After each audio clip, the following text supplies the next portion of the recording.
क्या कोई 50 घंटे तक एक ग्रेव में जिंदा रह सकता है? body and brought him to a hospital. तो जब इस लेडी को 50 घंटे के बाद कवर से निकाला जाता है तो उसकी कुछ ऐसी कंडीशन होती है, लेकिन सबसे बड़ा क्वेश्चन होता है कि वो जिंदा है या नहीं। Hello guys, welcome back to the channel, जहां पर मैं आपके साथ हुए क्रीपी इंसिडेंट सुनाता हूं। और आज की स्टोरी इतनी क्रीपी और डिप्रेसिंग है कि आपको इसके कुछ कैरेक्टर पर बहुत ही ज़्यादा गुस्सा आएगा। आपको समझ में आ जाएगा जैसे जैसे स्टोरी आगे बढ़ेगी। तो स्टार्ट करते हैं। ये स्टोरी सोनम और अमन की है, दोनों भाई बहन हैं। सोनम का कैरेक्टर बहुत ही ज़्यादा खड़ूस और सीरियस होता है। उसने अपनी लाइफ में इतनी ज़्यादा प्रॉब्लम देखी होती हैं कि उसका कैरेक्टर ही बिल्डअप ऐसा हो गया होता है कि वो बहुत ही ज़्यादा सीरियस रहती है। उसके मन में इतनी ज़्यादा फीलिंग नहीं होती है, लाइक वो काफ़ी कोल्ड बिहेवियर वाली होती है। दूसरी तरफ जो उसका भाई होता है अमन, वो काफ़ी ज़्यादा हार्ड वार्मिंग, वो काफ़ी ज़्यादा इमोशनल और केयरिंग में होता है, जिस वजह से सब लोग उसको बहुत ही ज़्यादा प्यार करते हैं। इसके अलावा सोनम अपनी मॉम के साथ रहती है। और उसके डैड की बात की जाए तो उसके पिताजी की डेथ कुछ साल पहले हो चुकी होती है। वैसे सोनम और उसकी फैमिली का एक फैमिली बिजनेस होता है। वो लोग एक कॉटेज या कहा जाए गेस्ट हाउस चलाते थे। फिलहाल उनके डैड के जाने के बाद वो कॉटेज को इतने अच्छे तरीके से नहीं चला पा रहे थे। लाइक उनके कॉटेज में बहुत ही कम ही गेस्ट आकर रुकते थे, जिस वजह से उनकी फाइनेंशियल कंडीशन भी इतनी अच्छी नहीं थी। तो एक दिन सोनम जो अपने डे टू डे लाइफ में अपने कॉटेज से रिलेटेड कोई काम कर रही होती है तो उसके मोबाइल पर एक कॉल आता है अननोन नंबर से। और जब वो कॉल उठाती है, वहाँ से किसी के घबराते हुए आवाज़ आती है और वो बोलती है कि तुम्हारी मॉम का कार एक्सीडेंट हो गया है और तुम इस हॉस्पिटल में आ जाओ। तो सोनम को जैसे ही न्यूज़ मिलती है वो बहुत ही ज़्यादा घबरा जाती है। वो तुरंत ही अमन को उस हॉस्पिटल में लेकर जाती है और देखती है कि उसकी मॉम की कंडीशन बहुत ही ज़्यादा ख़राब है। उनका बहुत ही भयानक कार एक्सीडेंट हुआ है, उनके पूरे हाथ पैरों में चोट है। फिलहाल उनको फिर डॉक्टर कैबिन में बुलाता है और उनका जो डॉक्टर होता है, जो हॉस्पिटल का जो डॉक्टर होता है, उनके एरिया का ही होता है। इस वजह से डॉक्टर को उनकी फैमिली यानी कि सोनम की फैमिली के बारे में सब पता होता है कि वो लोग क्या करते हैं, उनकी फाइनेंशियल कंडीशन कैसी है। तो वो बताता है, उनको अच्छे से ट्रीट करता है और बोलता है कि तुम्हारी मॉम की कंडीशन अच्छी नहीं है, उनके वाइटल बहुत ज़्यादा वीक हैं और वो अभी कोमा में है। और उनकी हालत इतनी ज़्यादा कमज़ोर है कि ऐसा हो सकता है कि वो कोमा से बाहर ना आ पाए और शायद उनकी डेथ भी कोमा में ही हो जाए। अब सोनम और अमन को ये न्यूज़ बहुत ही ज़्यादा बुरी लगती है, बहुत ही ज़्यादा हार्ट रेंचिंग होती है। लाइक वो बहुत ही ज़्यादा दुखी हो जाते हैं ये न्यूज़ सुनकर और ये सोचने लगते हैं कि अब वो अपनी मॉम का इलाज कैसे कराएंगे, क्योंकि पहले से उनकी लाइफ में फाइनेंशियल प्रॉब्लम होती हैं। तो अराउंड अब 4 महीने हो चुके होते हैं। वो लोग पाई जोड़ के बहुत ज़्यादा मेहनत करके अपनी मॉम का इलाज करा रहे होते हैं, लेकिन 4 महीने के बाद उनकी ऐसी हालत हो चुकी होती है अब वो अपनी मॉम का इलाज नहीं करा पाएंगे। वैसे हॉस्पिटल में उनको लाइफ सपोर्ट पे रखा गया होता है। अगर लाइफ सपोर्ट से उनको जरा सा भी हटा दिया जाए तो उनकी डेथ तुरंत हो जाएगी। अब आप जानते हो कि इसका खर्चा बहुत ही ज़्यादा होता है, लाइक 10 से 12 हज़ार का खर्चा डेली का उनको देना पड़ता है इस लाइफ सपोर्ट का। तो सोनम और उसकी फैमिली की जितनी भी सेविंग होती हैं वो सेविंग इन 4 महीनों में जा चुकी होती है और वो उनके पास जरा सा भी पैसा नहीं होता है, जिस वजह से अब वो 15-20 दिन से हॉस्पिटल का जो बिल होता है उसको भी नहीं भर पाए होते हैं। तो इसी वजह से उनको हॉस्पिटल जाना पड़ता है और वो डॉक्टर से बात करते हैं। अब डॉक्टर भी उनकी सारी फाइनेंशियल प्रॉब्लम समझता है और उनको एक ऐसी चीज़ रिकमेंड करता है जो शायद कोई भी डॉक्टर ना करे। वो उनको बोलता है कि मुझे तुम्हारी फाइनेंशियल कंडीशन पता है और मैं नहीं चाहता हूँ कि तुम्हारे साथ कुछ ऐसा हो। फिलहाल तुम्हारी मॉम की हालत बहुत ही ज़्यादा वीक है और जितना मैंने उनको स्टडी करा है उनकी डेथ आने वाले 10 से 15 दिनों में हो जाएगी। तो मैं आपको रिकमेंड करूंगा कि तुम अपनी मॉम को अभी से ही लाइफ सपोर्ट से हटा लो। जो होना है वो तो होकर ही रहेगा। इससे ये होगा कि तुम्हारे कुछ पैसे बच जाएंगे और ये पैसे तुम अपने आगे की लाइफ में लगा सकते हो, अपनी लाइफ को बेटर कर सकते हो। अब ये बात अमन को बहुत ही ज़्यादा अजीब लगती है। वो उसके टोटली खिलाफ होता है। वो ये बोलता है कि हमारी मॉम की जितनी भी लाइफ है हम उनको देना चाहेंगे। हम कुछ भी करके मेहनत करके हम अपनी मॉम को जितनी देर तक ज़िंदा रख सकते हैं हम उतना रखना चाहेंगे। लेकिन जैसे मैंने आपको बताया कि सोनम थोड़ी प्रैक्टिकल थिंकिंग की होती है, वो इतना ज़्यादा इमोशनल नहीं होती है इस चीज़ को लेकर। डॉक्टर की बात को लेकर हामी भी भर देती है। उसका भी पॉइंट ऑफ व्यू सही होता है, उसको ही एक तरह से वही गार्जियन होती है अब इस फैमिली की। इस तरह से दोनों भाई बहन डिसीजन ले लेते हैं कि उनकी मॉम को लाइफ सपोर्ट से हटा दिया जाए। तो अराउंड 6 से 7 बजे के टाइम, शाम का टाइम होता है, तो उनको लाइफ सपोर्ट से हटा दिया जाता है। और जैसे उनको लाइफ सपोर्ट से हटाया जाता है उनको डेड डिक्लेयर कर दिया जाता है।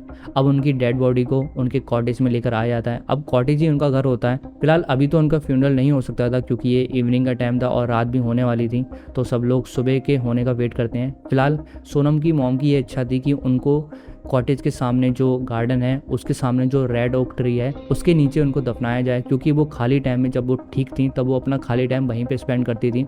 उनको वहाँ पर बहुत ही ज़्यादा पीस मिलती थी, इसलिए वो चाहती थी कि उनको वहीं दफनाया जाए।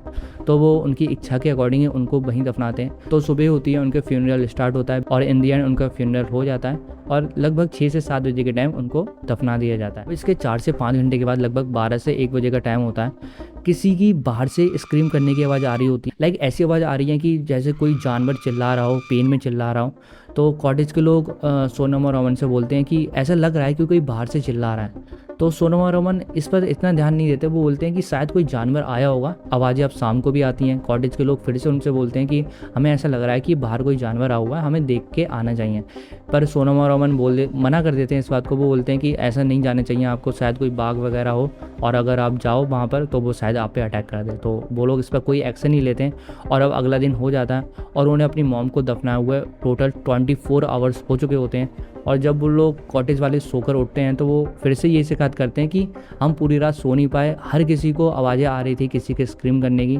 लेकिन सोनम और अमन अपनी ही दुनिया में होते हैं, लाइक उनको अपने मॉम के जाने का बहुत ही ज़्यादा दुख होता है। तो वो लोग सब लोग इन बातों पे ज़्यादा ध्यान नहीं दे रहे होते हैं। वो लोग चाहते हैं कि जल्दी से जल्दी अपने काम पर लग जाएं, तो वो तुरंत ही अपने काम में लगे जाते हैं। और इस तरह से शाम हो जाती है और उन्हें अपनी मॉम को लगभग दफनाए हुए 36 आवर हो चुके होते हैं। फिलहाल शाम के टाइम सोनम अमन की भाई एक बात नोटिस करती है कि वो बहुत ही ज़्यादा सैड है, उसने कल से कुछ खाया भी नहीं है, वो बहुत ही ज़्यादा वीक भी लग रहा है। तो वो सोचती है कि इसको थोड़ा मार्केट वगैरह ले जाती हूँ, वहाँ पे इसका मूड फ्रेश हो जाएगा, वो भी अच्छा फील करेगा और ये भी अच्छा फील करेगी। तो वो बोलती है कि अमन थोड़ा बाहर चलते हैं, तेरा भी मूड फ्रेश होगा, मेरा भी मूड फ्रेश होगा। तो दोनों बाहर जाते हैं। वहाँ पर उनको फ्रेंड भी मिल जाते हैं। वो अपने फ्रेंड्स को सारी बातें बताते हैं कि हमारी मॉम की डेथ हो गई है, ऐसे ऐसे। उनके फ्रेंड जब सुनते हैं तो वो भी काफ़ी दुख जताते हैं, उनको काफ़ी दिलासा देते हैं और उनसे बोलते हैं कि चलो बाहर चलते हैं, वहाँ पर तुम्हारा थोड़ा और मूड फ्रेश हो जाएगा। तो जैसे ही वो लोग बाहर में आते हैं तो वहाँ पर दारू वगैरह चल रही होती है।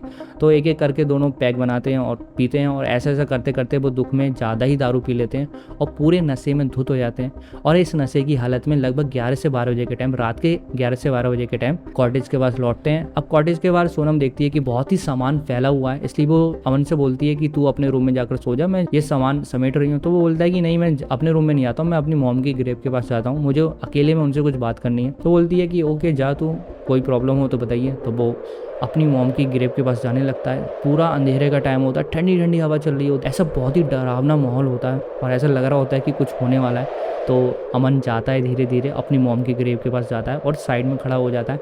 और जैसे वो अपनी मॉम की ग्रेव के ऊपर खड़ा होता है, लाइक साइड में खड़ा होता है, तो उसे ऐसा फील होता है कि मॉम की ग्रेव के पास की जो मिट्टी है वो कंपन कर रही है, ऐसे कंपन कर रही है कि जैसे उसे कोई नीचे से पुश कर रहा है, उठाने की कोशिश कर रहा है। तो जैसे ही वो ये फील करता है वो भागते हुए सोनम के पास आता है, उसे बताता है कि मैंने ऐसा सा फील करा। तो सोनम बोलती है कि ऐसा नहीं है, तेरा जो तूने अभी नशा करा, जो तूने दारू पी है, उसकी वजह से तेरे को ऐसा लग रहा है। वो उस पर ध्यान नहीं देती है, लेकिन वो बोलता है कि मुझे ऐसा लग रहा है कि हमारी मॉम हमें कुछ मैसेज देना चाह रही है, मुझे ऐसा लग रहा है कि वो अभी कॉफिन में जिंदा है। अब ये बात अमन ने बहुत ही बड़ी बात बोली होती है, लेकिन सोनम इस बात का जरा सा भी ध्यान नहीं देती है। वो बोलती है तू नशे में है भाई, तू अपने रूम में जाकर सो जा। वो एक डांटने के वे में बोलती है कि तू क्या बकवास कर रहा है, ऐसा क्या बोलती है। तो अमन भी अपनी बड़ी बहन की बात टालता नहीं है और मुंह लटकाए अपने रूम में चला जाता है। सोनम भी अपने रूम में चले जाती है और दोनों सो जाते हैं। अब इसी रात के लगभग 4 से 5 बजे के टाइम अमन को एक सपना आता है और वो सपने में देखता है कि उसकी मॉम कॉफिन में जिंदा है।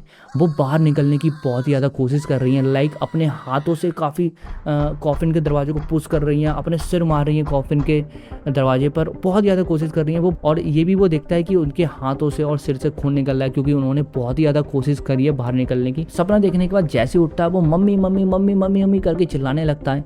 वो ऐसे चिल्लाता है कि सारे कॉटेज के लोग उड़ जाते हैं। वो देखते हैं कि क्या हो गया ऐसा अचानक से, लेकिन कोई भी उसके रूम में नहीं जाता। लेकिन उसकी बहन उसके रूम में भागती हुई जाती है और पूछती है कि क्या हुआ। वो बोलता है कि मैंने ऐसा ऐसा सपना देखा है और मुझे कन्फर्म है कि हमारी मॉम कॉफिन में अभी जिंदा है। अमन सोनम को बताता है तो सोनम भी सारी बातों को कलेक्ट करने लगती है। वो बोलती है कि हाँ शायद ऐसा हो सकता है, क्योंकि जब से उन्होंने अपनी मॉम को दफनाया है तब से उनके साथ कुछ अलग अलग चीज़ें हो रही हैं, जैसे कि बाहर से किसी की स्क्रीम करने की आवाज़ आ रही है। ये उन्हें 3 से 4 बार बताया जा चुका है। लास्ट नाइट भी अमन ने बोला था कि जैसे ही वो ग्रेव के पास गया वहाँ की मिट्टी भी कंपन कर रही थी, लाइक हिल रही थी। तो जब वो ये बातें सारी बातों को कलेक्ट करती है तो वो कंफर्म हो जाती है कि शायद ऐसा हो सकता है कि हमारी मॉम जिंदा हो। तो जैसे ही दोनों को रियलाइज़ होता दोनों भागते हुए अपनी मॉम की ग्रेव के पास जाते हैं और कॉटेज के लोग भी इकट्ठा हो जाते हैं और वो उनसे बोलते हैं कि क्या करने वाले हो तुम लोग। तो बोलते हैं कि हमें अपनी मॉम की बॉडी को इस ग्रेव में से निकालना होगा। कॉटेज वाले काफ़ी शॉक्ड हो जाते हैं। वो सोचते हैं कि ऐसा वो ये लोग क्यों कर रहे हैं, क्या पागल हो गए हैं। वो उन्हें ये भी चेताते हैं कि तुम्हें अपनी मॉम की बॉडी को ग्रेव से नहीं निकालना चाहिए, क्योंकि ऐसा होता है कि डेड पर्सन की बॉडी बहुत ही जल्दी डिकम्पोज हो जाती है। जो छोटे छोटे जो कीड़े मकोड़े होते हैं वो बहुत ही जल्दी उसकी बॉडी को खाने लगते हैं। तो वो उनको चेताते हैं कि ऐसा हो सकता है कि तुम अपनी मॉम की डेड बॉडी की कंडीशन ना देख पाओ। पर वो लोग मानते नहीं है। वो बोलते हैं कि हमें ऐसा लग रहा है कि हमारी मॉम जिंदा है और हमें जल्दी से जल्दी इस ग्रेव को खोदना होगा। तो ऐसा करते करते ऑलमोस्ट 1 आवर्स हो चुका होता है। फाइनली वो ग्रेव पूरी तरह से ओपन हो जाती है और उस कॉफिन को बाहर निकाला जाता है जिसमें उनकी मॉम की डेड बॉडी है या बॉडी है। तो जैसे उस कॉफिन को खोला जाता है, सब लोग वो सीन देखकर शॉक्ड हो जाते हैं। वो ये देखते हैं कि जो सोनम की मॉम की डेड बॉडी है या कहा जाए बॉडी है, वो जरा सी भी डीकम्पोज नहीं हुई है। वो बिल्कुल पूरी तरह से ठीक है, लाइक पूरी तरह से जैसे कि आप मान सकते हो कि कोई आदमी अगर सो रहा हो और उसे 1-2 घंटे के लिए कहीं पे कॉफिन में बंद कर दिया जाए, लेकिन जब उसको निकाला जाएगा तो उसकी बॉडी बिल्कुल फ्रेश होगी। वैसी उनकी बॉडी लग रही होती है, बिल्कुल फ्रेश होती है। लेकिन अमन ने जैसे सपना देखा होता है कि उनके हाथों और सिर से खून निकल रहा था बाहर निकलने की कोशिश में, तो वही कंडीशन अमन अपनी मॉम की बॉडी की देखता है। और अब उसे अंदर से थोड़ी खुशी भी लग रही होती है कि वो सोचता है कि शायद अभी मॉम जितना हो। तो उसमें से एक कॉटेज का पर्सन उनकी बॉडी के पास जाता है और उनकी नर्व्स और ब्रीथिंग चेक करता है। तो वो देखता है कि इनकी तो कोई नब्ज ही नहीं है और ना कोई ब्रीदिंग है। और जब वो ये बात अमन और सोनम को बताता है तो दोनों चिढ़े आते हैं, बहुत ज़्यादा गुस्सा करते। तो सोनम की मॉम की बॉडी को उसी हॉस्पिटल लेकर जाया जाता है जहाँ पर उनका इलाज चल रहा था। फिलहाल जब तक उनका जाँच हो रही होती है तब तक वो हॉस्पिटल के जो डॉक्टर होता है उससे बात करते हैं। उससे काफ़ी गुस्से में बोलते हैं, तुमने हमको पूरा सच नहीं बताया। जब तुमने हमारी मॉम को लाइफ सपोर्ट से हटाया तब हमारी मॉम जिंदा थी, क्योंकि हमें ऐसे साइन मिले हैं कि जब हमने उनको दफनाया था तब वो जिंदा थी और वो हमसे कांटेक्ट करने की कोशिश कर रही थी। अब डॉक्टर भी ये बात सुनकर थोड़ा शॉक्ड हो जाता है और वो उनको वो रिपोर्ट दिखाता है जब उन्होंने उनकी मॉम को लाइफ सपोर्ट से हटाया था। वो ये दिखाता है कि ये आप क्लियर देखिए, उनकी हार्ट बीट रुक गई थी, उनकी हार्ट बीट 0 थी जब तुम्हारी मॉम को लाइफ सपोर्ट से हटाया था। अब इतनी देर में ही उनकी मॉम की पूरी जांच हो चुकी होती है और उनको फिर से डेड डिक्लेयर कर दिया जाता है। फिर भी वो ये समझ नहीं पा रहे होते हैं कि जो हमारी मॉम ने हमें कांटेक्ट करा था, हमें हिंट दिए थे, वो कैसे दिए थे।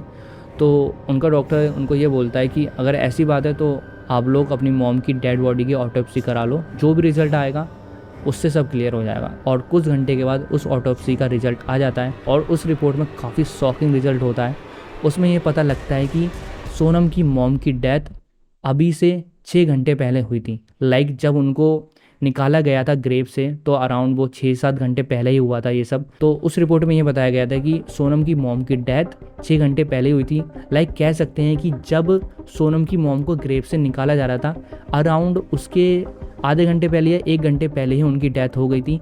यानी कि ये पूरी तरह से कंफर्म था कि जब उनको दफनाया गया था और जब वो 50 घंटे तक उस ग्रेव में थी तब वो जिंदा थी और उन्होंने सही में ही ये हिंट दिए थे, ये उनको कोई वहम नहीं था। अब ये बात दोनों को जब रियलाइज़ होती है तो दोनों बहुत ही ज़्यादा दुखी होते हैं। उनको दुख होने से ज़्यादा गिल्ट लग रहा होता है। उन्हें ऐसा लगता है कि उन्होंने अपनी मॉम को 2 बार मारा है। लाइक उनको सबसे पहले लाइफ सपोर्ट से हटाया, लाइफ सपोर्ट से अगर वो नहीं हटाते तो ऐसा हो सकता था कि 1 दिन बाद उनकी मॉम कोमा से बाहर निकल जाती और बिल्कुल ठीक हो जाती। ऐसा हो सकता था क्योंकि जनरली ऐसा ही हुआ था।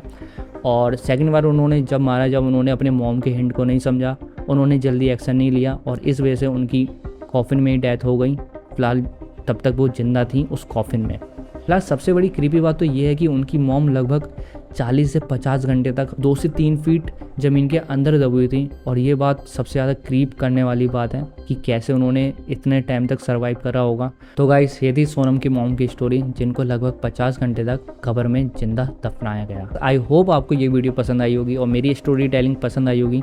तो अगर पसंद आई है तो इस वीडियो को लाइक करें, लाइक से ज़्यादा इस वीडियो को उन दोस्तों के साथ शेयर जरूर करें जो ऐसी क्रीपी स्टोरी सुनना चाहते हैं। इससे मेरे चैनल की ग्रोथ डबल होगी और मैं ऐसे ही बहुत जल्दी आपके लिए वीडियो लेकर आ पाऊँगा। तब तक के लिए थैंक यू एंड बाय।